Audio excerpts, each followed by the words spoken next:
Bonjour, regardons ensemble la solution de l'exemple numéro 6 de notre chapitre numéro 5. Donc, c'est parti. On disait qu'on nous donne la charge que la poutre peut supporter. Donc, je vais juste identifier rapidement mes variables. La charge que la poutre peut supporter, c'est la force, c'est le F. Ensuite, on nous donne la contrainte ultime de la poutre. Contrainte ultime, c'est sigma U. Et on nous donne le facteur de sécurité basé sur la contrainte ultime, qui est le NU. Des fois, ça peut juste aider de nous donner les noms des variables, de repérer les noms des variables avant de commencer le problème. Donc, en faisant mes étapes, je veux commencer par calculer ma contrainte admissible parce que le but, c'est que la poutre respecte la contrainte admissible. Je peux la calculer parce que je connais la contrainte ultime et le facteur de sécurité. Donc, j'ai remplacé ma contrainte ultime par 280 mégapascales. Je divise par mon facteur de sécurité qui est 4. Ça me donne 70 mégapascales.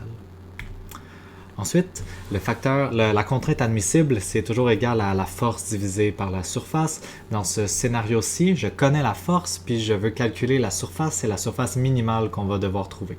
Je vais isoler la surface minimale dans cette équation-là. Sigma égale F sur A. Ça veut dire que je peux envoyer le sigma au dénominateur de l'autre côté de l'équation, puis je peux envoyer le A au numérateur à gauche de l'équation. Ça me donne cette équation ici que je vais vouloir solutionner. Donc, dans cette équation-là, c'est exactement ce que je veux calculer, la surface minimale. Je connais la force, je connais la contrainte admissible. Donc, je remplace la force dans l'équation. La force dans le problème est donnée en kilonewton. Je vais toujours vouloir la convertir en newton pour être dans les unités internationales. Pour ce qui est de la contrainte admissible, je l'avais en mégapascal. Donc, vous vous souvenez, on a deux choix. On peut soit utiliser des newtons avec des pascals pour avoir des mètres carrés, ou je peux utiliser des newtons avec des mégapascales.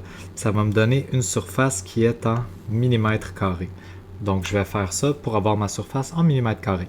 Quand je fais ma division, 4,29 x 10 à la 3 millimètres carrés. Et voilà, c'est la réponse pour ce problème.